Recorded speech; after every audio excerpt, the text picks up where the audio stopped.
Bonsoir à tous, voici l'essentiel de l'actualité de cette journée.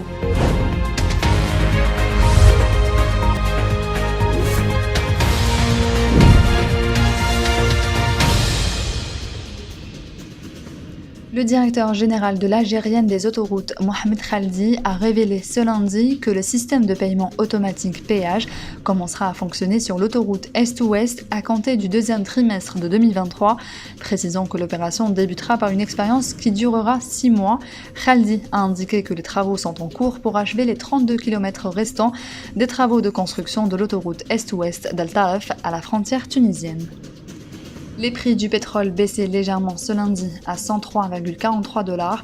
Les 30 pays membres de l'Agence internationale de l'énergie ont promis de puiser dans leurs réserves stratégiques, mais puiser dans les réserves stratégiques ne suffira pas pour combler le déficit de l'offre causé par les sanctions occidentales contre la Russie, selon des analystes.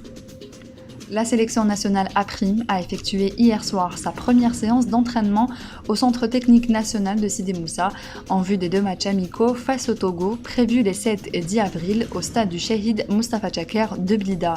Medjid Bouguera a convoqué 30 joueurs pour un stage qui s'étalera jusqu'au 10 avril dans le cadre de la préparation des Verts pour le championnat d'Afrique des Nations des joueurs locaux CHAN 2023 qu'organisera l'Algérie du 8 au 31 janvier. Un film documentaire sur l'artiste Hasna El-Bachaliya, intitulé La Roqueuse du désert, sera projeté en avant-première à Montréal, au Canada, jeudi prochain au Festival Vue d'Afrique et le samedi prochain à Sherbrooke, au Festival Cinéma du Monde. La Roqueuse du désert, d'une durée d'1h15, tournée et mise au point sur une période de presque 10 années, est un portrait intime et profond de Hasna El-Bachaliya, pionnière des artistes d'Imon, a précisé la jeune cinéaste Sarah Nasser. L'État est en faillite, tout comme la Banque du Liban, et il y a des pertes, c'est ce qu'a déclaré le vice-premier ministre libanais Saad Chami lors d'un entretien télévisé hier dimanche sur la chaîne El Jadid.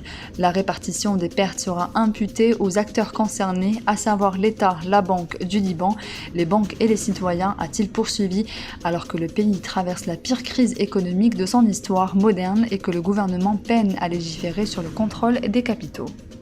C'est la fin de ce journal, merci pour votre attention. L'information continue sur notre site www.lesoirdelalgérie.com. Excellente soirée à tous.